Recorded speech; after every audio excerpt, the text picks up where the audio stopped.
ಲವೋದಿಕೀಯ ಸಭೆಯ ವಿಷಯದಲ್ಲಿ ನಾವು ಕೆಲವು ಆತ್ಮೀಯ ಸಂದೇಶಗಳನ್ನು ಕೇಳಿಸ್ಕೊಳ್ತಾ ಬಂದೆವು. ಪರಿಶುದ್ಧಾತ್ಮ ದೇವರು ನಮಗೆ ತಿಳಿಸುವಂತ ಮಾತುಗಳನ್ನ, ಸತ್ಯ ಸಂಗತಿಗಳನ್ನ ನಾವು ನಮ್ಮ ಜೀವನದಲ್ಲಿ ಅಳವಡಿಸಿಕೊಂಡು ನಮ್ಮ ಜೀವಿತದಲ್ಲಿ ಅನುಷ್ಠಾನಗೊಳಿಸಿಕೊಳ್ಳೋದಕ್ಕೆ ನಾವು ಪ್ರಯತ್ನ ಮಾಡ್ತಾ ಕರ್ತನ ಮಹಿಮೆಗಾಗಿ ಜೀವಿಸುವಂತೆ ಮತ್ತು ಆತನ ಬರೋಣಕ್ಕಾಗಿ ನಾವು ಸಿದ್ಧರಾಗುವಂತೆ ದೇವರ ವಾಕ್ಯವು ನಮ್ಮನ್ನು ಪ್ರೋತ್ಸಾಹಿಸುವಂಥದ್ದಾಗಿದೆ. ಅದಕ್ಕಾಗಿ ನಾವು ದೇವರ ನಾಮಕ್ಕೆ ಸ್ತೋತ್ರ ಸಲ್ಲಿಸೋಣ. ಈಗಾಗಲೇ ನಾವು ಲವೋದಿಕೀಯ ಸಭೆಯ ಕೆಲವು ಸಂದೇಶಗಳನ್ನು ಕೇಳಿಸ್ಕೊಳ್ತಾ ಬಂದೆವು. 18ನೇ ವಚನದಲ್ಲಿ ನಾವಿದ್ದೇವೆ. 18ನೇ ವಚನದಲ್ಲಿ ನಾವು 3 ಸಂಗತಿಗಳನ್ನು ಕಾಣಿಸ್ಕೊಂಡೆವು. ಅದೇನೆಂಬುದಾಗಿ ಹೇಳುವಾಗ, ಬೆತ್ತಲೆತನ ಕಾಣಿಸಿದಂತೆ ಹೊದ್ದುಕೊಳ್ಳುವುದಕ್ಕಾಗಿ ಬಿಳಿ ವಸ್ತ್ರಗಳನ್ನು ಮತ್ತು ಪುಟ ಹಾಕಿದ ಚಿನ್ನವನ್ನು, ಮೊದಲು ಪುಟ ಹಾಕಿದ ಚಿನ್ನ, ಎರಡನೇದು ಹೊದ್ದುಕೊಳ್ಳುವುದಕ್ಕಾಗಿ ಬಿಳಿ ವಸ್ತ್ರ, ಮೂರನೇದು ಕಣ್ಣುಗಳಿಗೆ ಹಚ್ಚುವುದಕ್ಕಾಗಿ ಅಂಜನವನ್ನು ನನ್ನಿಂದ ಕೊಂಡುಕೊಳ್ಳಬೇಕೆಂದು ನಿನಗೆ ಬುದ್ಧಿ ಹೇಳುತ್ತೇನೆ. 3 ವಿಷಯಗಳನ್ನ ನಾವು ಧ್ಯಾನಿಸಿದ್ದೆವು. ಕಣ್ಣಿಗೆ ಅಂಜನ ಎಂಬುದನ್ನು ನಾವು ನೋಡುವಾಗ ಅದೊಂದು ಸ್ಪಿರಿಚುವಲ್ ರೆಮಿಡಿ, ಆತ್ಮಿಕವಾದಂಥ ಒಂದು ಪರಿಹಾರ, ಆತ್ಮಿಕವಾದಂಥ ಒಂದು ಅದಕ್ಕೆ ಒಂದು ಆತ್ಮಿಕ ಉನ್ನತಿಗಾಗಿ, ಅಭಿವೃದ್ಧಿಗಾಗಿ ಕರ್ತನಾದ ಯೇಸು ಕ್ರಿಸ್ತನು ತಿಳಿಸಿರುವಂತ ಕೆಲವು ಮಾತುಗಳನ್ನ ನಾವು ಧ್ಯಾನಿಸ್ಕೊಳ್ತಾ ಬಂದೆವು. ಈಗ ಆ ವಚನದ ಕೊನೆ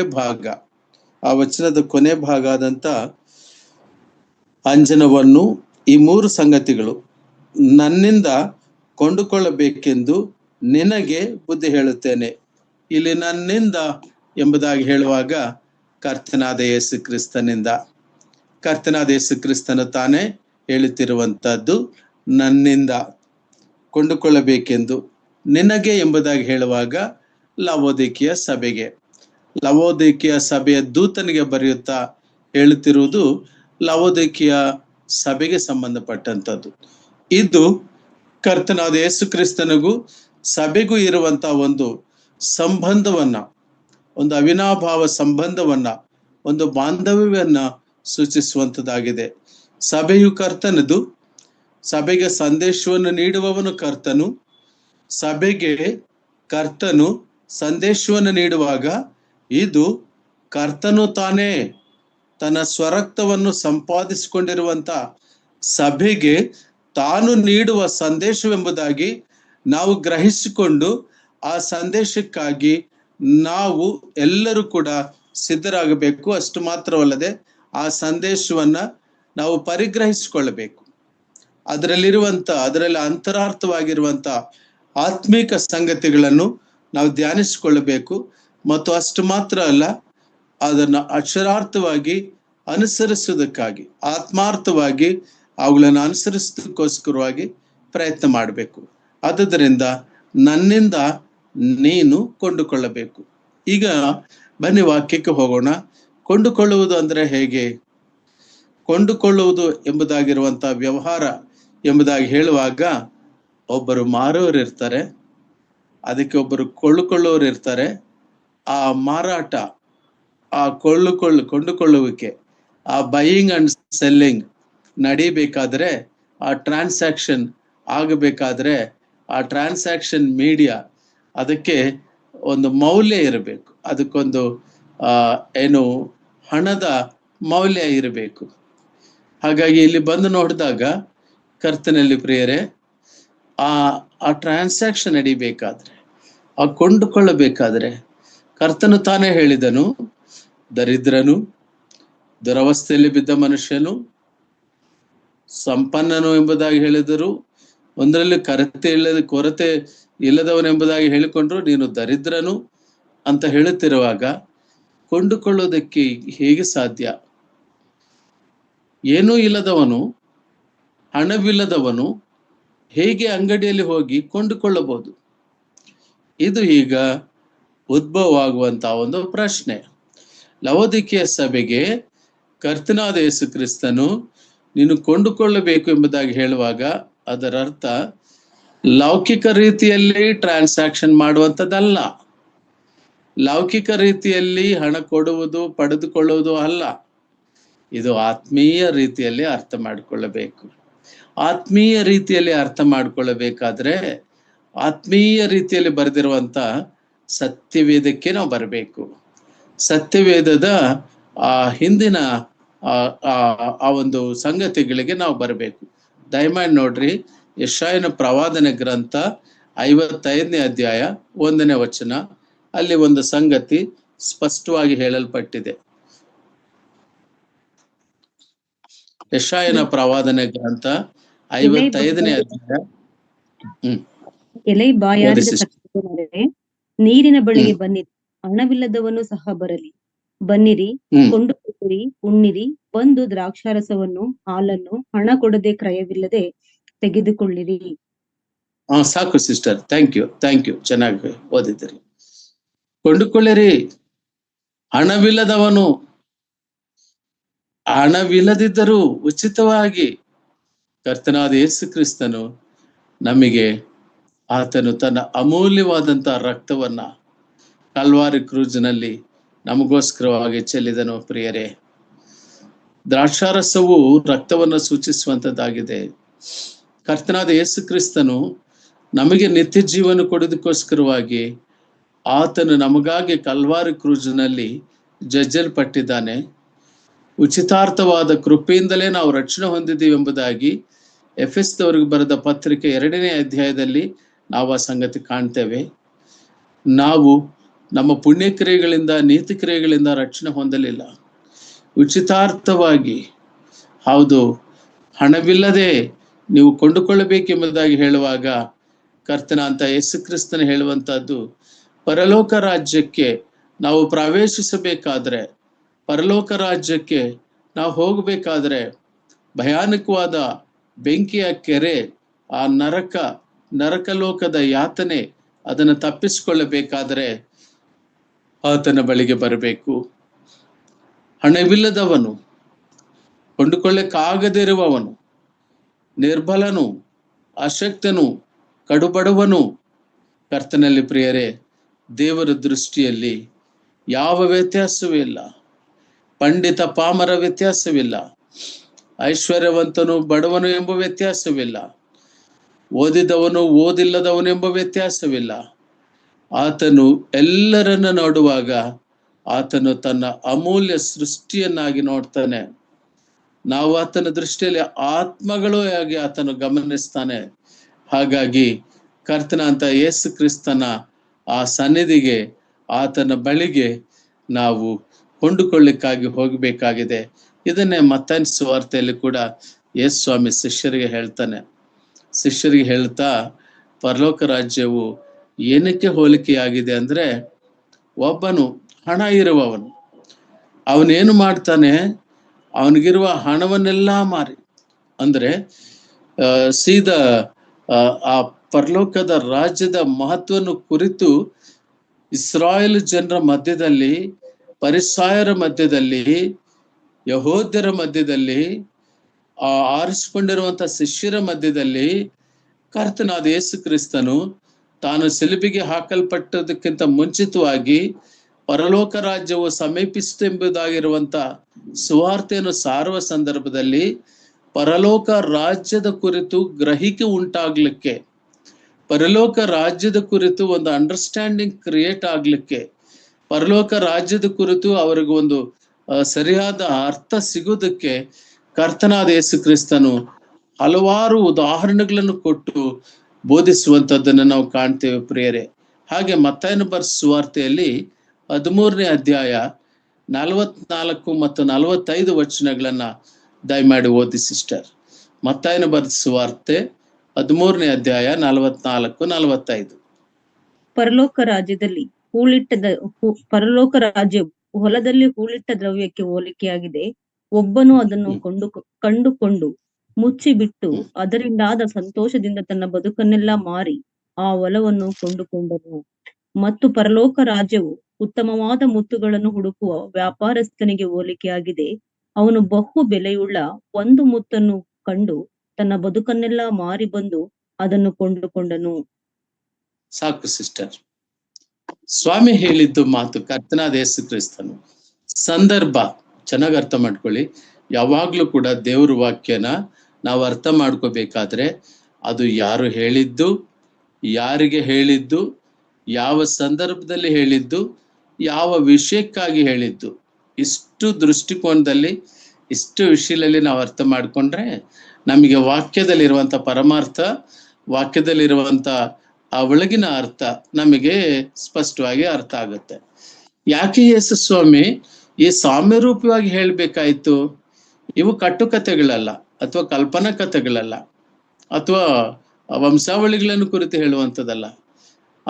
ಆಗಿನ ಆ ಹೊರಟು ಜನರಿಗೆ ಅರ್ಥ ಆಗಲು, ಅರ್ಥ ಮಾಡಿಕೊಳ್ಳಲು ಪ್ರಯತ್ನ ಮಾಡದಿರುವಂತಹ ಭಿನ್ನ ವಿಭಿನ್ನವಾದ ಮನಸ್ತತ್ವ ಇರುವ ಜನರ ಮಧ್ಯೆ ಮತ್ತು ಅಷ್ಟೋ ಇಷ್ಟೋ ವಿಶ್ವಾಸ, ಅಲ್ಪ ವಿಶ್ವಾಸ, ಅಲ್ಪ ನಂಬಿಕೆ ಇರುವಂತಹ ಜನರ ಮಧ್ಯೆ ಪರಲೋಕ ರಾಜ್ಯವು ಸಮೀಪಿಸಿತು, ಪರಲೋಕ ರಾಜ್ಯಕ್ಕೆ ಬರಬೇಕೆಂಬುದಾಗಿ ಸುವಾರ್ತೆಯನ್ನು ಹೇಳುತ್ತಾ ಕರ್ತನಾದ ಯೇಸು ಕ್ರಿಸ್ತನು ಆ ಸಾಮ್ಯರೂಪವಾಗಿ ಹೇಳಿದ್ದು ಹೊಲದಲ್ಲಿ 44ನೇ ವಚನದಲ್ಲಿ ಬಹಳ ಚೆನ್ನಾಗಿ ಬರೆಯಲ್ಪಟ್ಟಿದೆ. ಪರಲೋಕ ರಾಜ್ಯವು ಹೊಲದಲ್ಲಿ ಹೂಳಿಟ್ಟ ದ್ರವ್ಯಕ್ಕೆ ಹೋಲಿಕೆ ಆಗಿದೆ. ಪ್ರಾಯಶಃ ನಾವು ಆಡು ಭಾಷೆಯಲ್ಲಿ ಅರ್ಥ ಮಾಡ್ಕೊಂಡ್ರೆ, ಯಾರ್ದೋ ಒಬ್ರು ಜಮೀನಲ್ಲಿ ಉಳುಮೆ ಮಾಡ್ತಾರೆ. ಆ ಉಳುಮೆ ಮಾಡುವಾಗ ಆ ಎತ್ತಿಗಳು ಅದರ ಉಳುಮೆ ಮಾಡುವ ಸಂದರ್ಭದಲ್ಲಿ ಆ ಒಂದು ನೇಗಿಲಿಗೆ ಆ ಒಂದು ವೇಳೆ ಏನೋ ಒಂದು ನಿಧಿ ಇರುವಂತದ್ದು ಸಿಗುತ್ತೆ ಅಂತ ತಿಳ್ಕೊಳ್ಳೋಣ, ಒಂದು ದ್ರವ್ಯ ಅದು ಎದ್ದು ಬಂದಿದೆ ಅಂತ ತಿಳ್ಕೊಳ್ಳೋಣ. ಅದನ್ನು ಕಂಡುಕೊಂಡು ಅದನ್ನು ಅವನು ಮುಚ್ಚಿ ಬಿಡ್ತಾನೆ ತಕ್ಷಣ, ಯಾಕಂದ್ರೆ ಯಾರಾದರೂ ನೋಡ್ತಾರಂತ. ಅದರಿಂದ ಆದ ಸಂತೋಷದಿಂದ ತನ್ನ ಬದುಕನ್ನೆಲ್ಲ ಮಾರಿ, ಅಂದ್ರೆ ತನ್ನ ಬದುಕಿಗೆ ಏನೇನು ಅಲ್ಲಿವರೆಗೂ ಕೂಡಿಟ್ಟುಕೊಂಡಿದ್ದನೋ, ತನಗಿರುವಂತಹ ಆಸ್ತಿ, ತನಗಿರುವಂತಹ ಒಂದು ಅಂತಸ್ತು, ತನಗಿರುವಂತಹ ಸಂಪಾದನೆ ಎಲ್ಲವನ್ನ ಮಾರಿಬಿಟ್ಟು ಆ ಹೊಲದಲ್ಲಿರುವಂತ ಆ ದ್ರವ್ಯವನ್ನು ಕೊಂಡ್ಕೊಳ್ತಾನೆ. ಅದಕ್ಕೆ ಸ್ವಾಮಿ ಲವೋದಿಕೀಯ ಸಭೆಗೆ ಹೇಳ್ತಾ ಇರುವಂತದ್ದು, ನೀವು ಆತ್ಮೀಕರಾಗಬೇಕಾದ್ರೆ ನೀವು ಬನ್ನಿರಿ, ಉಚಿತವಾಗಿ ಕೊಂಡುಕೊಳ್ಳಿರಿ. ಹಣವಿರುವವರು ಕೊಂಡುಕೊಳ್ಳ್ರಿ, ಹಣವಿಲ್ಲದವರು ಕೂಡ ಕೊಂಡುಕೊಳ್ಳ್ರಿ. ಹಾಗಾದ್ರೆ ಈ ವ್ಯಕ್ತಿ ಅಲ್ಲಿಗೆ ಬಂದಾಗ ಆ ಪರಲೋಕ ಆ ರಾಜ್ಯದ ವಿಷಯದಲ್ಲಿ ಆತನಿಗೆ ಆ ದ್ರವ್ಯ it's equal to the heavenly treasure, ಅದು ಪರಲೋಕ ರಾಜ್ಯದ ಸಂಗತಿ ಎಂಬುದಾಗ ನೆನೆಸ್ಕೊಳ್ತಾನೆ. ಆತನಿಗೆ ಅರ್ಥ ಆಗ್ತದೆ, ಇದು ಬಹಳ ಅಮೂಲ್ಯವಾದದ್ದು. ಒಂದು ವೇಳೆ ಈ ಧನಕ್ಕಿಂತ ಹೆಚ್ಚಾದಂಥದ್ದು ಮತ್ತೊಂದು ಇಲ್ಲ ಎಂಬುದಾಗಿ ಅದರ ಅರ್ಥ. ತನಗಿರುವ ಬದುಕನ್ನೆಲ್ಲ ಮಾರಿ ತಗೊಳ್ತಾನೆ ಅಂದ್ರೆ ಅದರ ಅರ್ಥ ಪರಲೋಕ ರಾಜ್ಯದ ಮಾರ್ಗಕ್ಕೆ ಆತನು ಪ್ರಾಮುಖ್ಯತೆಯನ್ನು ಕೊಡ್ತಾನೆ. ಪ್ರಿಯರೇ, ಕೆಲವೊಮ್ಮೆ ನಮ್ಮ ಜೀವಿತದಲ್ಲಿ ನಾವು ಈ ಬದುಕಿನ ಹೋರಾಟದಲ್ಲಿ ಆಗೊಮ್ಮೆ ಈಗೊಮ್ಮೆ ನಾವು ಎಡುತ್ತಾ ಇರ್ತೇವೆ. ಆಗೊಮ್ಮೆ ಈಗೊಮ್ಮೆ ಕೆಲವರು ವ್ಯಕ್ತಿಗಳನ್ನ ನಾವು ನಂಬುತ್ತಾ ಇರ್ತೇವೆ. ಅವರು ಸ್ವಲ್ಪ ಸಮಯ ನಮ್ಮ ಜೊತೆಯಲ್ಲಿ ಸಾಗ್ಬೋದು, ಆದ್ರೆ ಸ್ವಲ್ಪ ದೂರ ಹೋದಾಗ ಅವರು ನಮ್ಮನ್ನ ಅಗಲ್ಬೋದು. ಒಬ್ಬ ಭಕ್ತನ ಒಂದು ಹೋಲಿಕೆಯಾಗಿ ಒಂದು ಮಾತನಿಗೆ ಹೇಳ್ತಾನೆ, ಈ ವಿಶ್ವಾಸ ಜೀವಿತ ಎಂಬುದು ಒಂದು ಹೊಳೆಯ ಪ್ರವಾಹ, ಒಂದು ನದಿಯ ಪ್ರವಾಹ. ಈ ಪ್ರವಾಹದಲ್ಲಿ ಒಂದು ಎಲೆಯ ಮೇಲೆ ಇನ್ನೊಂದು ಎಲೆ ಸೇರಿ ಎರಡು ಒಟ್ಟಿಗೆ ಸ್ವಲ್ಪ ದೂರ ಪ್ರಯಾಣ ಮಾಡ್ತವೆ. ಆಗ ಎರಡು ಎಲೆಗಳು ಮಾತಾಡ್ಕೊಳ್ತವಂತೆ. ಒಂದು ಎಲೆ, ಓ ಎಲೆಯೇ, ನೀನು ನನಗೆ ಸಹಾಯ ಮಾಡ್ತಿರೋದ್ರಿಂದ, ನೀನು ನನಗೆ ಸಿಕ್ಕಿರೋದ್ರಿಂದ ನನಗೆ ಎಷ್ಟು ಧೈರ್ಯ, ಎಷ್ಟು ಸಂತೋಷ, ನಿನಗೆ ಸಹಾಯ ಮಾಡ್ತಾ ಇದೆಯಾ, ಒಟ್ಟಿಗೆ ಸಾಕ್ತಾರೆ. ಸ್ವಲ್ಪ ದೂರ ಹೋದ್ಮೇಲೆ ಯಾವುದೋ ಒಂದು ಅಲೆ ಬಡಿಯುತ್ತೆ, ಯಾವುದೋ ಒಂದು ಅಪಾರ್ಥ ಕ್ರಿಯೇಟ್ ಆಗುತ್ತೆ, ಯಾವುದೋ ಒಂದು ಅನರ್ಥ ಸಂಭವಿಸುತ್ತೆ. ಆಗ ಎರಡು ಎಲೆಗಳು ಬೇರು ಬೇರೆ ಆಗ್ತವೆ. ಆ ಎಲೆ ಒಂದು ಕಡೆ ಹೋಗುತ್ತೆ, ಈ ಎಲೆ ಒಂದು ಕಡೆ ಹೋಗುತ್ತೆ. ಆದರೂ ಜೀವನ ಪ್ರವಾಹ ನಿಲ್ಲುವುದಿಲ್ಲ, ನದಿ ಪ್ರವಾಹ ನಿಲ್ಲುವುದಿಲ್ಲ, ವಿಶ್ವಾಸ ಪ್ರಯಾಣ ನಿಲ್ಲುವುದಿಲ್ಲ. ಕರ್ತನಾದ ಯೇಸು ಕ್ರಿಸ್ತನಲ್ಲಿ ಹೊಸ ಜೀವನ ಜೀವಿಸುತ್ತಿರುವಂತ ನಮಗೆ ಆತನನ್ನು ತಾನೇ ನಾವು ಆಶ್ರಯಿಸಿಕೊಳ್ಳಬೇಕು. ಯೆರೆಮೀಯನು ಬಹಳ ಸ್ಪಷ್ಟವಾಗಿ ದೇವರನ್ನು ಕುರಿತು ಮನುಷ್ಯನ ಕುರಿತು ವಿಂಗಡಿಸಿ ಹೇಳ್ತಾನೆ. ಯೆಹೋವನಲ್ಲಿ ಭರವಸವಿಡುವುದು ಇಡುವುದು ಒಳ್ಳೆಯದು. ಮತ್ತೆ ಇನ್ನೊಂದು ವಚನಕ್ಕೆ ಹಂತಕ್ಕೆ ಹೋದಾಗ ಯೆಹೋವನನ್ನು ತೊರೆದು ಬಿಟ್ಟು ಜನರನ್ನೇ ಮನುಷ್ಯನನ್ನೇ ತನ್ನ ಭುಜ ಬಲವೆಂದು ಎಣಿಸುವವನು ಶಾಪಗ್ರಸ್ತನು ಎಂಬುದಾಗಿ ಹೇಳ್ತಾನೆ.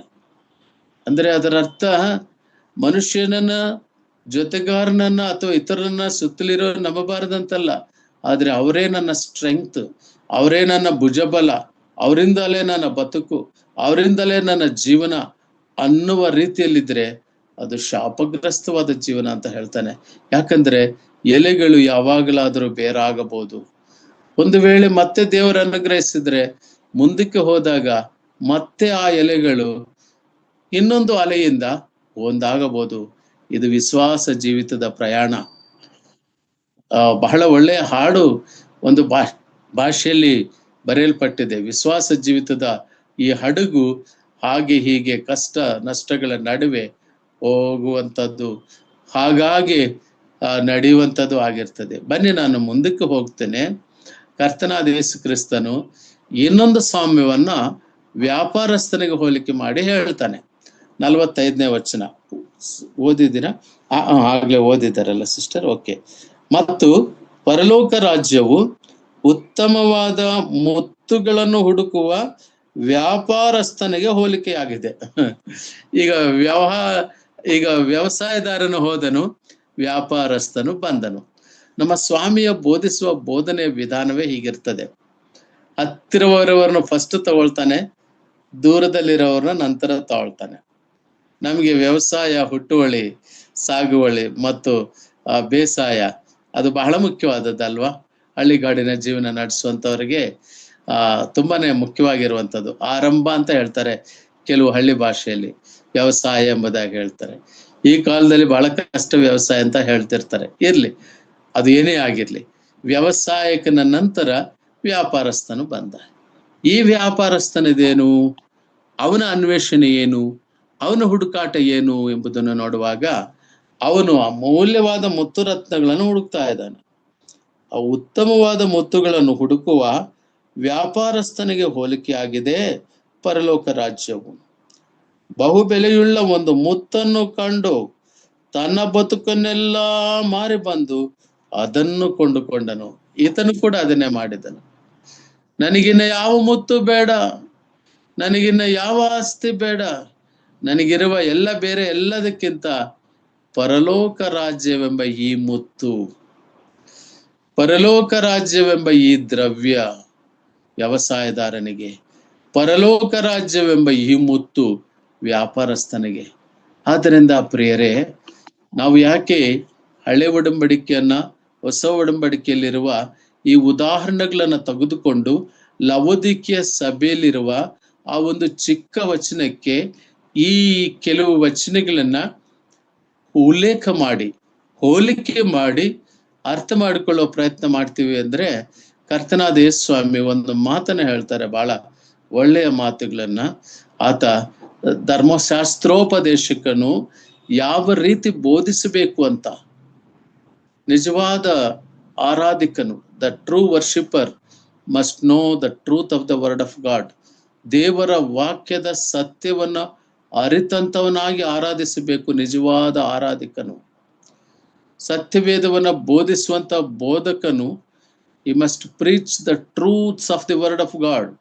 ದೇವರ ವಾಕ್ಯದ ಸತ್ಯಾಂಶಗಳನ್ನ ಹೊರಗೆ ತಂದು, ಆ ಮುತ್ತುಗಳನ್ನ, ಆ ದ್ರವ್ಯವನ್ನ ಹೊರಗೆ ತಂದು ಜನರಿಗೆ ಅದರ ಅರ್ಥವನ್ನು ತಿಳಿಸ್ಬೇಕು. ಸ್ವಾಮಿ ಹೇಳ್ತಾರೆ ಒಂದು ಮಾತು, ದಯಮಾಡಿ ನೋಡ್ರಿ, ಅದೇ ಅಧ್ಯಾಯ 52ನೇ ವಚನ ಓದಿ ಸಿಸ್ಟರ್. ಮತ್ತಾಯನ ಬರೆಸುವಾರ್ತೆ 13ನೇ ಅಧ್ಯಾಯ 52ನೇ ವಚನ. ಆಗ ಆತನು ಅವರಿಗೆ, ಹೀಗಿರಲಾಗಿ ಪರಲೋಕ ರಾಜ್ಯದ ವಿಷಯವಾಗಿ ಉಪದೇಶ ಹೊಂದಿ ಶಿಕ್ಷಿತನಾದ ಪ್ರತಿಯೊಬ್ಬ ಶಾಸ್ತ್ರೋಪದೇಶಕನು ಮನೆ ಯಜಮಾನನಿಗೆ ಹೋಲಿಕೆಯಾಗಿದ್ದಾನೆ. ಅವನು ತನ್ನ ಬೊಕ್ಕಸದ ಹೊಸ ವಸ್ತುಗಳನ್ನು ಹಳೆಯ ವಸ್ತುಗಳನ್ನು ಹೊರಗೆ ತರುತ್ತಿರುವನು ಎಂದು ಹೇಳಿದನು. ಸಾಕು ಸಿಸ್ಟರ್, ಥ್ಯಾಂಕ್ ಯು. 51ನೇ ವಚನ ನೋಡಿದಾಗ, ಈ ಎಲ್ಲಾ ಮಾತುಗಳ ಅರ್ಥವು ನಿಮಗೆ ತಿಳಿಯಿತೋ ಎಂದು ಕೇಳಲು ಅವರು ತಿಳಿಯಿತು ಅಂದರು. ಶಿಷ್ಯರಿಗೆ ಕೇಳ್ತಾರೆ, ಈ ಎಲ್ಲಾ ಮಾತುಗಳು ನಾನು ನಿಮ್ಗೆ ಹೇಳಿದ್ನಲ್ಲ. ಮತ್ತು 47ನೇ ವಚನಕ್ಕೆ ಬಂದಾಗ ಅಲ್ಲಿ ಪರಲೋಕ ರಾಜ್ಯ ಒಂದು ಬಲೆಗೆ ಹೋಲಿಕೆ ಆಗಿದೆ ಅಂತ ಹೇಳ್ತಾನೆ. ಅದು ಸಮುದ್ರ ತೀರದಲ್ಲಿ ಹಾಕಿ ಎಲ್ಲಾ ಜಾತಿಯ ಮೀನುಗಳನ್ನು ಹಿಡಿದರು. ಅದು ತುಂಬಿದ ಮೇಲೆ ಅದನ್ನು ದಡಕ್ಕೆ ಎಳೆದು ಕೂತ್ಕೊಂಡು ಒಳ್ಳೆಯ ಮೀನುಗಳನ್ನು ಪುಟ್ಟಿಗಳಲ್ಲಿ ತುಂಬಿಕೊಂಡು ಕೆಟ್ಟ ಮೀನುಗಳನ್ನು ಹಾಗೆಯೇ ಯುಗದ ಸಮಾಪ್ತಿಯಲ್ಲಿ ಆಗುವುದು ಅಂತ ಹೇಳಿದನು. ಮೀನುಗಾರನನ್ನ ತರ್ತಾನೆ. ಇದಾದ ಮೇಲೆ ಕೊನೆಯಲ್ಲಿ ಒಂದು ಪ್ರಶ್ನೆಯನ್ನು ಕೇಳುತ್ತಾ, ನಿಮಗಿದು ತಿಳಿಯಿತೋ? ಈ ಸಾಮ್ಯದ ಅರ್ಥವು ನಿಮಗೆ ಸಿಕ್ಕಿತೋ? ಯಾಕಂದ್ರೆ ಸ್ವಾಮಿ ಯಾವಾಗ್ಲೂ ಕೂಡ ತನ್ನ ಶಿಷ್ಯರ ಜೊತೆಯಲ್ಲಿ ಮಾತನಾಡುವಾಗ, ಬೋಧಿಸುವಾಗ ಅವರಿಗೆ ಆತನು ಹೇಳುವಂತದ್ದೇನೆಂದ್ರೆ, ತಾನು ಹೇಳಿರುವ ಸಾಮ್ಯ ರೂಪವಾಗಿರುವ ಸಂಗತಿ ಅವರು ಗ್ರಹಿಸ್ಕೊಂಡಿದ್ದಾರೆ ಇಲ್ವಾ ಅಂತ ಒಂದು ಅಶ್ಯೂರೆನ್ಸ್ ತಗೊಳ್ತಾರೆ, ಒಂದು ಫೀಡ್ಬ್ಯಾಕ್ ತಗೊಳ್ತಾರೆ, ಒಂದು ಹಿಮ್ಮಾಹಿತಿ ಪಡೆದುಕೊಳ್ತಾರೆ. ಆಗ ಒಂದು ಮಾತನ್ನ ಹೇಳ್ತಾರೆ, ದಯಮಾಡಿ ಗಮನಿಸೋಣ. ಹೀಗಿರಲಾಗಿ ಪರಲೋಕ ರಾಜ್ಯದ ವಿಷಯವಾಗಿ ಉಪದೇಶ ಹೊಂದಿ ಶಿಕ್ಷಿತನಾದ ಪ್ರತಿಯೊಬ್ಬ ಶಾಸ್ತ್ರೋಪದೇಶಕನು ಅಂದ್ರೆ ದೇವರ ವಾಕ್ಯವನ್ನು ಉಪದೇಶ ಮಾಡುವವನು ಮನೆ ಯಜಮಾನಿಗೆ ಹೋಲಿಕೆಯಾಗಿದ್ದಾನೆ. ಅವನು ತನ್ನ ಬೊಕ್ಕಸದೊಳಗಿಂದ ಹೊಸ ವಸ್ತುಗಳನ್ನು ಹಳೆ ವಸ್ತುಗಳನ್ನು ಹೊರಕ್ಕೆ ತರುತ್ತಿರುವನು. ಹಳೆ ವಸ್ತುಗಳು ಎಂಬುದಾಗಿ ಹೇಳುವಾಗ ಹಳೆ ಒಡಂಬಡಿಕೆಯಿಂದ ಇರುವ ವಸ್ತುಗಳನ್ನು, ಹೊಸ ವಸ್ತುಗಳನ್ನು ಎಂಬುದಾಗಿ ಹೇಳುವಾಗ ಹೊಸ ಒಡಂಬಡಿಕೆಯಲ್ಲಿ ಇರುವಂತಹ ವಸ್ತುಗಳನ್ನು, ಈ ಎರಡನ್ನು ಕೂಡ ಜೋಡಿಸಿ, ಈ ಎರಡನ್ನು ಕೂಡ ಮೇಳೈಸಿ, ಈ ಎರಡನ್ನು ಕೂಡ ಒಂದು ಅರ್ಥಕ್ಕೆ ಸಮೀಪಕ್ಕೆ ತಂದು ಸರ್ವಸತ್ಯಕ್ಕೆ ಸಭೆಯನ್ನ ನಡೆಸುವಂತ ಒಬ್ಬ ಶಿಕ್ಷಿತನಾಗಿರಬೇಕು. ಸಭೆಯ ಹಿರಿಯನು, ಸಭೆಯ ಸೇವಕನು, ಸಭೆಯಲ್ಲಿರುವ ಸ್ವಾರ್ಥಿಕನು ಈ ದೇವರ ವಾಕ್ಯದ 66 ಗ್ರಂಥಗಳಲ್ಲಿರುವಂತಹ ಎಲ್ಲ ಸಂಗತಿಗಳನ್ನು ಕೂಲಂಕಷವಾಗಿ ಅಧ್ಯಯನ ಮಾಡಿ ಅದರಲ್ಲಿರ್ತಕ್ಕಂಥ ಅಂತರಾರ್ಥವನ್ನ ಬೋಧಿಸುವಂತವನಾಗಿರಬೇಕೆಂಬುದಾಗಿ ದೇವರ ವಾಕ್ಯದಲ್ಲಿ ನಾವು ಕರ್ತನಾದ ಯೇಸು ಕ್ರಿಸ್ತನು ತನ್ನ ಶಿಷ್ಯರಿಗೆ ಹೇಳುವಂಥದ್ದನ್ನು ಕಾಣ್ತೇವೆ. ಶಿಕ್ಷಿತನಾದ ಧರ್ಮಶಾಸ್ತ್ರೋಪದೇಶಕನು. ಹೌದು ಪ್ರಿಯರೇ, ವಿ ಆರ್ ಆಲ್ ಲರ್ನರ್ಸ್. ನಾವೆಲ್ಲರೂ ಇನ್ನು ಕಲಿಯುವಂಥವ್ರು. ಈ ಜೂಮ್ ಆಪ್ ನಲ್ಲಿ ಸೇರಿ ಬರುವಂತ ನಮ್ಮ ಎಲ್ಲ ಬೃಂದದವರು, ನಮ್ಮೆಲ್ಲ ಸಹೋದರ ಸಹೋದರಿಯರು, ನಾವೊಂದು ಪರಲೋಕ ಸಂಸ್ಥಾನದ ದೇವರ ರಾಜ್ಯದ ಒಂದು ಚಿಕ್ಕ ಕುಟುಂಬ. ಈ ಕುಟುಂಬದಲ್ಲಿ ನಾವೆಲ್ಲರೂ ಸಮಾನರು, ನಾವೆಲ್ಲರೂ ಕಲಿತಾ ಇದ್ದೀವಿ, ಇನ್ಕ್ಲೂಡಿಂಗ್ ಮೈ ಸೆಲ್ಫ್. ನಾನು ಕೂಡ ಎಷ್ಟೋ ಕಲೀಲಿಕ್ಕೆ ಆಗ್ತಿಲ್ಲ, ಕಲಿಯುವ ಪ್ರಯತ್ನವನ್ನು ಮಾಡ್ತಾ ಇದ್ದೀವಿ. ಕಲಿತಿದ್ದೀವಿ ಎಂಬುದಾಗಿ ಹೇಳಿದ್ರೆ ಫಿನಿಶ್, ನಾವೇನು ಕಲಿಯೋಕ್ಕಾಗಲ್ಲ. ಅದಕ್ಕೆ ಒಬ್ಬ ಭಕ್ತನ ಹೇಳ್ತಾನೆ, the preacher should never stop learning. The moment he stops learning he starts dying ಅಂತ. ಬೋಧಕನು ನಿರಂತರ ಕಲಿಕೆದಾರನು, ಕಲಿಯುತ್ತಾ ಇರುವಂತವನು. ಕಲಿತಿದ್ದೇನೆಂಬುದಾಗಿ ಅವನು ನೆನೆಸಿದ ತಕ್ಷಣ ಅವನು ಸಾಯ್ತಾನೆ ಅಂತ, ಅಂದ್ರೆ ಅವನಿಗೆ ಜ್ಞಾನವಿಲ್ಲ, ಅವನು ಸತ್ತು ಹೋಗಿರ್ತಾನೆ ಆತ್ಮಿಕವಾಗಿ. ಆದುದರಿಂದ ಕಲಿಕೆ ಒಂದು ನಿರಂತರ ಪ್ರಕ್ರಿಯೆ. ಚಿಕ್ಕ ಹುಡುಗನು ಬೋಧಿಸಿದರೂ ನಾವು ಕಲ್ತ್ಕೊಳ್ಳಬೇಕು. ಎಲ್ಲರಿಂದಲೂ ಕೂಡ ದೇವರ ವಾಕ್ಯದ ಗೂಢಾರ್ಥಗಳನ್ನು, ಸಂದೇಶಗಳನ್ನು, ಸಂಗತಿಗಳನ್ನ ನಾವು ಕಲಿತಾ ಇರಬೇಕು. ಅದಕ್ಕೆ ಸ್ವಾಮಿ ಹೇಳ್ತಾರೆ, ನೀವು ನನ್ನ ಬಳಿಗೆ ಬಂದು ಕಲಿರಿ. ಮತ್ತಾಯನ ಬರೆದ ಸುವಾರ್ತೆ 11ನೇ ಅಧ್ಯಾಯ 28-29 ವಚನಗಳು ದಯಮಾಡಿ ನೋಡಿ. ಮತ್ತಾಯನ ಬರೆದ ಸುವಾರ್ತೆ 11ನೇ ಅಧ್ಯಾಯ 28-29. ಎಲೆ ಕಷ್ಟಪಡುವವರೇ, ಹೊರೆ ಹೊತ್ತವರೇ, ನೀವೆಲ್ಲರೂ ನನ್ನ ಬಳಿಗೆ ಬನ್ನಿರಿ, ನಾನು ನಿಮಗೆ ವಿಶ್ರಾಂತಿ ಕೊಡುವೆನು. ನಾನು ಸಾತ್ವಿಕನು, ದೀನ ಮನಸ್ಸುಳ್ಳವನೂ ಆಗಿರುವುದರಿಂದ ನನ್ನ ನೊಗವನ್ನು ನಿಮ್ಮ ಮೇಲೆ ತೆಗೆದುಕೊಂಡು ನನ್ನಲ್ಲಿ ಕಲಿತುಕೊಳ್ಳಿರಿ, ಆಗ ನಿಮ್ಮ ಆತ್ಮಗಳಿಗೆ ವಿಶ್ರಾಂತಿ ಸಿಕ್ಕುವುದು. ಯಾಕೆಂದರೆ ನನ್ನ ನೊಗ ಮೃದುವಾದುದು, ನನ್ನ ಹೊರೆಯು ಹೌರವಾದುದು ಅಂದನು. ನಾನು ಸಾತ್ವಿಕನು, ದೀನ ಮನಸ್ಸುಳ್ಳವನು ಕರ್ತನಲ್ಲಿ. ಪ್ರಿಯರೇ, the teacher and the taught must be humble. ಇಲ್ಲಿ ಶಿಷ್ಯ ಮತ್ತು ಬೋಧಕ ಇಬ್ಬರ ಒಂದು ಸಂಬಂಧ ಅಥವಾ ಇಬ್ಬರ ಒಂದು ಅನುಬಂಧ ಹೇಗಿರ್ಬೇಕು ಅಂತ ಸ್ವಾಮಿ ಹೇಳ್ತಾನಂದ್ರೆ, ಆತನು ತಾನೇ ಸರ್ವ ಸೃಷ್ಟಿಗೆ ಒಡೆಯನು, ಸೃಷ್ಟಿಕರ್ತನಾದ ದೇವರು, ಕರ್ತನಾದ ಯೇಸು ಕ್ರಿಸ್ತನ ಹೇಳ್ತಾನೆ, ನಾನು ಸಾತ್ವಿಕನು, ದೀನ ಮನಸ್ಸುಳ್ಳವನು.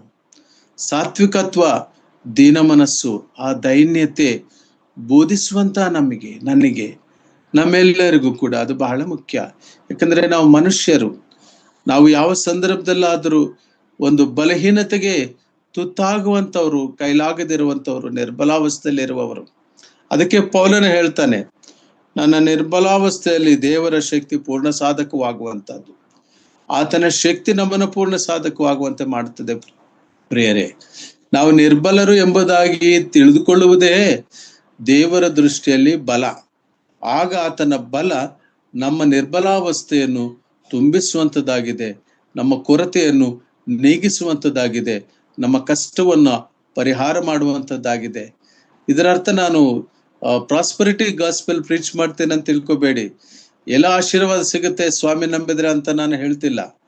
ಕರ್ತನಾದ ಯೇಸು ಕ್ರಿಸ್ತನನ್ನ ನಂಬಿದರೆ ಅದರ ಅರ್ಥ ನಮ್ಮ ಸಮೃದ್ಧಿ ಬರ್ತದೆ ಅಂತಲ್ಲ. ಆತನು ನಂಬಿದರೂ, ಕರ್ತನಾದ ಯೇಸು ಕ್ರಿಸ್ತನನ್ನ ನಂಬಿದರೂ ನಮಗೆ ಲೋಕದಲ್ಲಿ ಪ್ರಯಾಸ ಉಂಟು, ಜೀವನದಲ್ಲಿ ಕಷ್ಟ ಉಂಟು. ಅದರ ವ್ಯತ್ಯಾಸ ಏನಂದ್ರೆ, ಆ ಕಷ್ಟದ ಜೊತೆಯಲ್ಲಿ ನಮ್ಮ ಕರ್ತನ ನಮ್ಮ ಜೊತೆಯಲ್ಲಿ ಇರ್ತಾನೆ.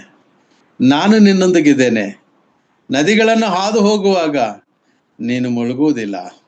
ಯೆಶಾಯನು ಬರೆದ ಪ್ರವಾದನ ಗ್ರಂಥ 41ನೇ ಅಧ್ಯಾಯದಲ್ಲಿ ಕರ್ತನಾದ ಯೇಸು ಕ್ರಿಸ್ತನು ಎಷ್ಟು ಚೆನ್ನಾಗಿ ಹೇಳ್ತಾನೆ, ಇಸ್ರಾಯೇಲೇ, ಎಲೆ ಇಸ್ರಾಯೇಲೇ, ಯಾಕೋಬೆ, ನಾನು ನಿನ್ನ ಹೆಸರನ್ನು ಹಿಡಿದು ಕರೆದನಲ್ಲ, ನಾನು ನಿನ್ನ ಹೆಸರು ಹಿಡಿದು ಕರೆದಿದ್ದೇನೆ, ನಾನು ನಿನ್ನನ್ನ ನಡೆಸುವನಾಗಿರ್ತೇನೆ. That is the way. ನಾವು ಯಾವ ರೀತಿ ಲೋಕದಲ್ಲಿ ನಡಿಬೇಕೆಂಬುದಾಗಿರುವಂತ ತರಬೇತಿಯನ್ನು ನೀಡಲಿದಕ್ಕೋಸ್ಕರವಾಗಿ ದೇವರು ನಮ್ಮನ್ನ ಅನೇಕ ಸಂದರ್ಭಗಳ ಮೂಲಕವಾಗಿ, ಅನೇಕ ವ್ಯಕ್ತಿಗಳ ಪರಿಚಯದ ಮೂಲಕವಾಗಿ, ಅನೇಕ ಸಂಗತಿಗಳ ಮೂಲಕವಾಗಿ ನಡೆಸುತ್ತಾರೆ. ಆದರೆ ಎಂದಿಗೂ ಕೈ ಬಿಡುವುದಿಲ್ಲ. He will never leave you nor forsake you. ಲವೋದಿಕೀಯ ಸಭೆಗೆ ಈ ಆತ್ಮೀಯ ಸಂಬಂಧ ಕೊರತೆ ಇತ್ತು. ಯಾಕಂದ್ರೆ ಅವರ ಐಶ್ವರ್ಯದ ಮೇಲೆ ನಂಬಿಕೆ ಇತ್ತು, ಅವರ ಬಟ್ಟೆಗಳ ಮೇಲೆ ನಂಬಿಕೆ ಇತ್ತು, ಅವರ ಕಣ್ಣಿನ ಆಫ್ತಾಲ್ಮೆಯ ಮೇಲೆ ನಂಬಿಕೆ ಇತ್ತು, ಅವರು ಐಹಿಕವಾಗಿರುವಂತ ಸುಖ ಭೋಗ ಭಾಗ್ಯಗಳಲ್ಲೇ ನಂಬಿಕೆ ಇಟ್ಕೊಂಡಿದ್ದರು. ಆದ್ರೆ ಅದು ಕ್ಷಣಿಕ ಎಂಬುದು ಅವರಿಗೆ ಗೊತ್ತಿರಲಿಲ್ಲ. ಅದಕ್ಕೋಸ್ಕರವಾಗಿ ಸ್ವಾಮಿ ಅವರಿಗೆ ಹೇಳ್ತಾ ಬಂದರು, ನಾನು ನಿಮ್ಮ ಜೊತೆಯಲ್ಲಿ, ನಾನು ನಿಮಗೆ ಬುದ್ಧಿವಾದ ಹೇಳುತ್ತೇನೆ. ಈ ಸಂಗತಿಯನ್ನ ನಾನು 3 ಸಂದೇಶಗಳಿಂದ ಇದನ್ನೇ ಹೇಳ್ತಾ ಬಂದಿದ್ದೇನೆ. ಲವೋದಿಕೀಯ ಸಭೆಗೆ ಹೇಳಿದ ಬುದ್ಧಿವಾದಗಳು, ಇದನ್ನ ಪುನಃ ನೀವು ಯಾವಾಗಾದ್ರೆ ಹಿನ್ನೋಟ ನೋಡ್ಕೊಳ್ಳಿ. ಏನು ಬುದ್ಧಿವಾದಗಳನ್ನು ಹೇಳ್ತಾ ಬಂದನು? ಪುಟಕ್ಕೆ ಹಾಕಿದ ಚಿನ್ನ, ಹೊದ್ದುಕೊಳ್ಳುವ ವಸ್ತ್ರಗಳು ಮತ್ತು ಕಣ್ಣಿಗೆ ಅಂಜನ. ಈ ಕಣ್ಣಿಗೆ ಅಂಜನ ಎಂಬುವ ಈ ಸಬ್ ಟೈಟಲ್ ಅಲ್ಲಿನೇ 2 ಸಂದೇಶಗಳನ್ನ ನಾವು ಪ್ರಾಯಶಃ ಧ್ಯಾನಿಸ್ಕೊಳ್ತಾ ಇದ್ದೀವಿ. ಯಾಕಂದ್ರೆ ಕರ್ತನಾದ ಯೇಸು ಕ್ರಿಸ್ತನು ನಮ್ಮನ್ನ ಆತ್ಮೀಯರನ್ನಾಗಿ ಮಾಡಬೇಕು. ನಾವು ಆತ್ಮೀಕರಾಗಿದ್ದೇವೆ, ದೇವರಿಗೆ ಸ್ತೋತ್ರ. ಆದ್ರೆ ನಮ್ಮ ಆತ್ಮೀಯ ಜೀವಿತದ ಒಂದು ತಿರುಳುಗಳನ್ನ ನಾವು ಪುನಃ ನೆನಪು ಮಾಡಿಕೊಳ್ಳಬೇಕು, ಆಲೋಚನೆ ಮಾಡಿಕೊಳ್ಳಬೇಕು, ಅವಲೋಕನ ಮಾಡಿಕೊಳ್ಬೇಕು. ಪ್ರಿಯರೇ, ಪರಿಶುದ್ಧಾತ್ಮನಿಂದ ಉಂಟಾಗುವ ಆತ್ಮೀಯ ಅಂಜನ. ಈಗ ಮತ್ತೊಂದು ಸಬ್ ಟೈಟಲ್, ಚಿಕ್ಕ ಒಂದು ಟೈಟಲ್ ಅಲ್ಲಿ ನಾವು ಒಂದು 3 ಸಂಗತಿಗಳನ್ನು ಧ್ಯಾನಿಸಬೇಕು. ಅದರಲ್ಲಿ ಈಗ ನಾವು ಒಂದನ್ನು ಮಾತ್ರ ಧ್ಯಾನಿಸಿಕೊಳ್ಳೋಣ. ಕರ್ತನಾದ ಯೇಸು ಕ್ರಿಸ್ತನು ಈ ಲೋಕದಲ್ಲಿರುವಾಗಲೇ ತನ್ನ ಶಿಷ್ಯರ ಜೊತೆಯಲ್ಲಿ ಮಾತನಾಡ್ತಿರುವಾಗ, ನಾನು ನಿಮಗೆ ಸಹಾಯಕನನ್ನು ಕಳಿಸ್ಕೊಡ್ತೇನೆ, ನಿಮಗೆ ಸಹಾಯಕ ಒಬ್ಬನ ನಾನು ನಿಮ್ಗೆ ಕಳಿಸ್ಕೊಡ್ತೇನೆ, ಆತನು ಸತ್ಯದ ಆತ್ಮನು. ಕರ್ತನಾದ ಯೇಸು ಕ್ರಿಸ್ತನನ್ನ ಕುರಿತು ಮತ್ತು ದೇವರ ಸಂಗತಿಗಳನ್ನು ಕುರಿತು ಅರ್ಥ ಮಾಡಿಕೊಳ್ಳೋದಕ್ಕೆ ನಮಗೆ ಪರಿಶುದ್ಧಾತ್ಮನ ಅವಶ್ಯಕತೆ ಇದೆ. ಒಬ್ಬ ವ್ಯಕ್ತಿ ಆರಾಧಿಸಬೇಕಾದ್ರೆ ದೇವರ ವಾಕ್ಯದಲ್ಲಿ ಕೆಲವು ಆಲೋಚನೆಗಳನ್ನು ನೀಡುವಾಗ ಪರಿಶುದ್ಧಾತ್ಮ ದೇವರು ನಮ್ಮನ್ನ ತಿಳಿಗೊಳಿಸ್ತಾನೆ, ನಮ್ಮನ್ನ ಉಜ್ಜೀವಿಸಿ ಮಾಡ್ತಾನೆ, ನಮ್ಮನ್ನು ಬಲಪಡಿಸ್ತಾನೆ. ಹಾಗಾಗಿ ನಾವು ಆತನನ್ನು ಆರಾಧಿಸ್ತೇವೆ. ದೇವರ ವಾಕ್ಯ ಎಲ್ಲಿ ಇರ್ತದೋ ಅಲ್ಲಿ ದೇವರ ಆತ್ಮನೇ ಇರ್ತಾನೆ. ಪರಿಶುದ್ಧಾತ್ಮನನ್ನ ಈ ಕಾಲಘಟ್ಟದಲ್ಲಿ ಒಬ್ಬೊಬ್ಬರು, ಒಂದೊಂದು ಪಂಗಡದವರು ಅಥವಾ ಒಂದೊಂದು ಪಂಥದವರು ಒಂದೊಂದು ರೀತಿಯಲ್ಲಿ ಅರ್ಥ ಮಾಡ್ಕೊಳ್ತಾರೆ. ಆದ್ರೆ ಸತ್ಯವಾದ ರೀತಿಯಲ್ಲಿ ಅರ್ಥ ಮಾಡ್ಕೊಳ್ಬೇಕಾದ್ರೆ, ಈ ಸತ್ಯದ ಆತ್ಮನ ನಾವು ಅರ್ಥ ಮಾಡ್ಕೊಳ್ಬೇಕಾದ್ರೆ ದೇವರ ವಾಕ್ಯದಲ್ಲಿ ನಾವು ಚೆನ್ನಾಗಿ ಗಮನಿಸಬೇಕು.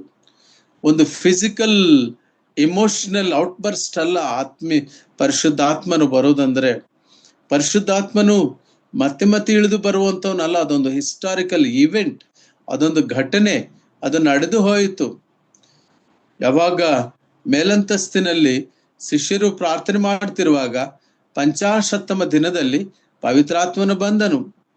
ಎಫೆಸದವರು ಬರೆದ ಪತ್ರಿಕೆ 1ನೇ ಅಧ್ಯಾಯ 13-14 ವಚನಗಳಲ್ಲಿ ನಾವು ನೋಡಿದಾಗ, ಯಾವಾಗ ನಾವು ಕರ್ತನಾದ ಯೇಸು ಕ್ರಿಸ್ತನನ್ನ ಸ್ವಂತ ರಕ್ಷಕನನ್ನಾಗಿ ಅಂಗೀಕಾರ ಮಾಡಿಕೊಳ್ತೇವೋ ಆಗ ಪರಿಶುದ್ಧಾತ್ಮನ ಮುದ್ರೆಯನ್ನು ಹೊಂದಿದಂತವರಾಗಿರ್ತೇವೆ.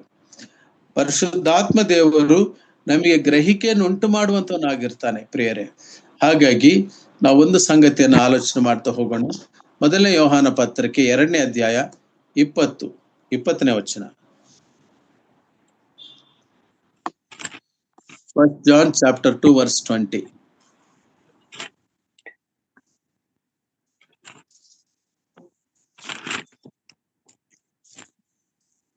ನೀವು ಪವಿತ್ರಾತ್ಮನಾಗಿರುವಾತನಿಂದ ಅಭಿಷೇಕವನ್ನು ಹೊಂದಿದವರಾಗಿದ್ದು ಎಲ್ಲರೂ ತಿಳಿದವರಾಗಿದ್ದೀರಿ. ನೀವು ಸತ್ಯವನ್ನು ತಿಳಿದವರೆಂಬ ಭಾವನೆಯಿಂದಲ್ಲ, ನೀವು ಅದನ್ನು ತಿಳಿದಿರುವುದರಿಂದಲೂ ಯಾವ ಸುಳ್ಳು ಸತ್ಯದಿಂದ ಹುಟ್ಟಿ ಬರುವುದಿಲ್ಲವೆಂಬುದನ್ನು ನೀವು ತಿಳಿದವರಾಗಿರುವುದರಿಂದಲೂ ನಿಮಗೆ ಬರೆದನು. ಶಿಷ್ಯರಿಗೆ ಕರ್ತನಾದ ಯೇಸು ಕ್ರಿಸ್ತನು ಆಗ ಹೇಳಿದಾಗ, ಯೋಹಾನನಲ್ಲಿ ಹೇಳುವಾಗ ಅಪೊಸ್ತಲರ ಕಾಲದಲ್ಲಿ ಅಪೊಸ್ತಲರ ವಿಷಯದಲ್ಲಿ ಆತನ ಹೇಳ್ತಿರುವಂತದ್ದು,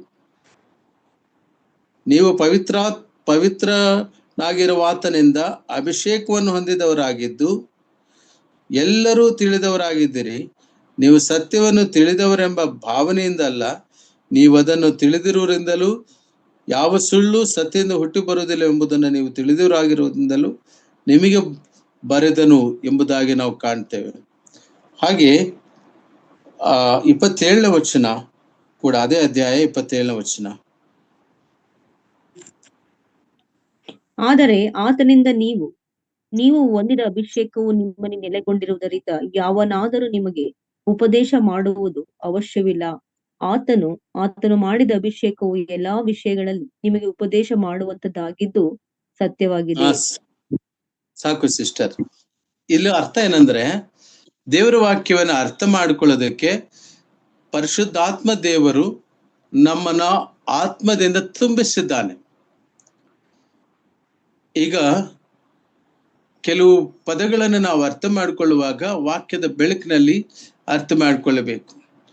ಪವಿತ್ರಾತ್ಮನಿಂದ ನಾವು ಅಭಿಷೇಕ ಹೊಂದಿದ್ದೇವೆ ಎಂದು ಹೇಳುವಾಗ, ಶಿಷ್ಯರು ಆ ಕಾಲಘಟ್ಟದಲ್ಲಿ ಒಂದು ಸಂದರ್ಭ ಆ ಪವಿತ್ರಾತ್ಮ ಅಭಿಷೇಕ ಹೊಂದಿದವರಾಗಿದ್ದಾರೆ.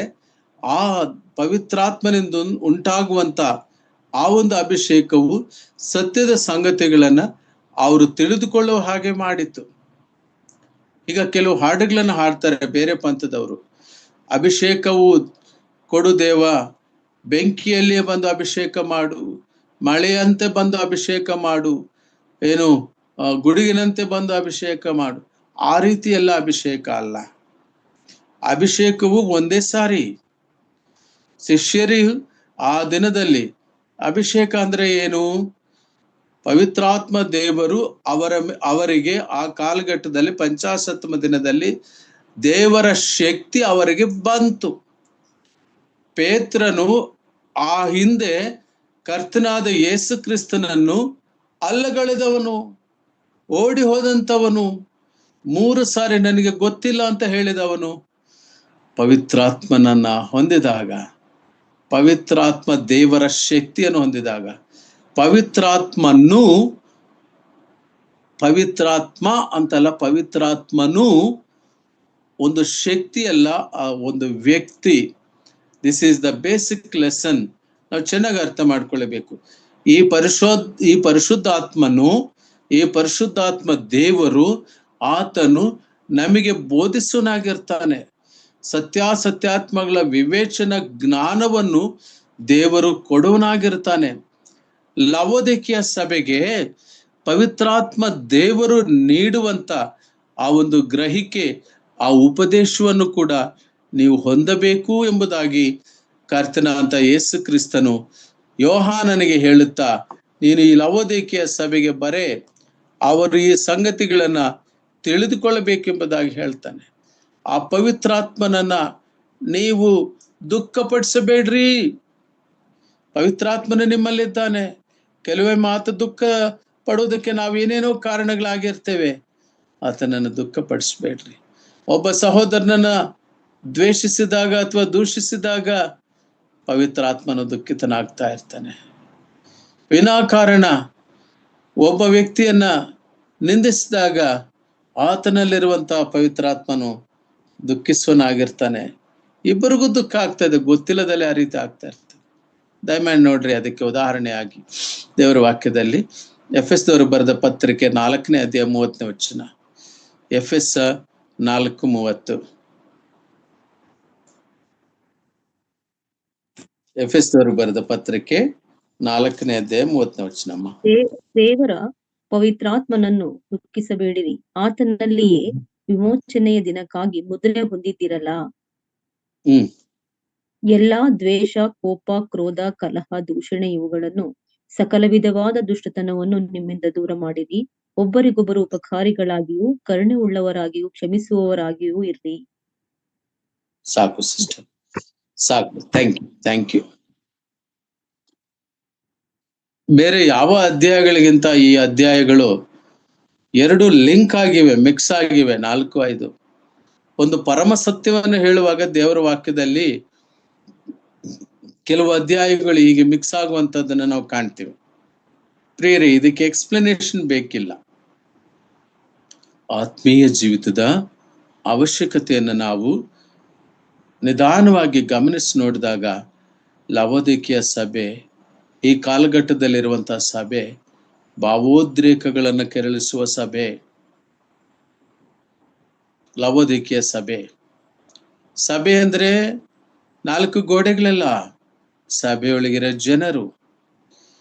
ಸಭೆ ಎಂಬುದಾಗಿ ಹೇಳುವಾಗ ಆ ಸಭೆಯಲ್ಲಿರುವ ವಿಶ್ವಾಸಿಗಳು ಅಥವಾ ಅಲ್ಲಿ ಬರುವಂತಹ ಹೊಸಬರು, ಹಳಬರು ಅಷ್ಟು ಮಾತ್ರವಲ್ಲ.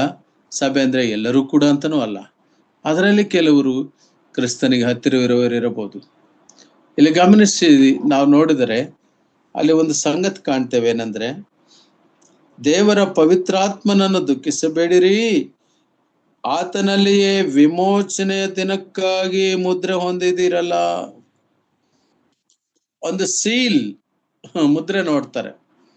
ನಾವು ಯಾವ್ದಾದ್ರು ಒಂದು ಇನ್ಸೂರೆನ್ಸ್ ಕ್ಲೇಮ್ ಮಾಡಬೇಕಾದ್ರು ಅಥವಾ ಒಂದು ಕಾಲೇಜ್ ಅಡ್ಮಿಷನ್ಗೆ ಹೋಗ್ಬೇಕಾದ್ರು ಇಂದಿನ SLC ಮಾರ್ಕ್ಸ್ ಕಾರ್ಡ್ ಆಗಲಿ, PUC ಮಾರ್ಕ್ಸ್ ಕಾರ್ಡ್ ಆಗಲಿ ಅಥವಾ TC ಆಗಲಿ ತಗೊಂಡು ಹೋದಾಗ ಇನ್ನೊಂದು ಕಾಲೇಜ್ನಲ್ಲಿ ಅಡ್ಮಿಷನ್ ಮಾಡ್ಕೊಳ್ಳುವಾಗ ಅಲ್ಲಿ ಸೀಲ್ ಹಾಕಿರೋದನ್ನು ನೋಡ್ತಾರೆ. ಇಂದಿನ ಕಾಲೇಜ್ ಸೀಲ್ ಇದೆಯಾ, ಅಲ್ಲಿನ ಪ್ರಿನ್ಸಿಪಾಲ್ ಸಿಗ್ನೇಚರ್ ಇದೆಯಾ?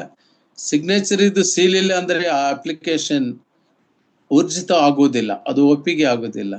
ಹಾಗೆ ಪ್ರಿಯರೇ, ಪರಿಶುದ್ಧಾತ್ಮ ದೇವರು ಪರಲೋಕ ರಾಜ್ಯದ ಪೌರತ್ವಕ್ಕಾಗಿ ನಮಗೆ ಮುದ್ರೆ ಹಾಕಿದ್ದಾರೆ. These are all very deeper truths. ಇವು ಆಳವಾಗಿರುವಂತಹ ಆತ್ಮೀಯ ಸತ್ಯಾಂಶಗಳು, ಸಭೆಗೆ ಹೇಳಿರುವಂತ ಸಂಗತಿಗಳು. ಒಂದು ಲವೋದಿಕೀಯ ಸಭೆಗೆ ಮಾತ್ರವಲ್ಲ, ಕೊನೆ ವಚನದಲ್ಲಿ ನಾವು ನೋಡುವಾಗ ಎಲ್ಲಾ ಸಭೆಗಳಿಗೂ, ಸಭೆಯು ಒಂದೇ ಸಂದೇಶ ನೀಡಲ್ಪಟ್ಟಿರುವುದು, ಆದರೆ ಆ ಸಭೆಯ ಜೊತೆಗೆ ಎಲ್ಲಾ ಸಭೆಗಳಿಗೆ ನೀವು ಮುದ್ರೆ ಹೊಂದಿದವರಾಗಿದ್ದೀರಿ ಪರಲೋಕ ರಾಜ್ಯದ ಪೌರತ್ವಕ್ಕಾಗಿ. ಮುದ್ರೆ ಹೊಂದಿದವರಾಗಿದ್ದೀರಲ್ಲ.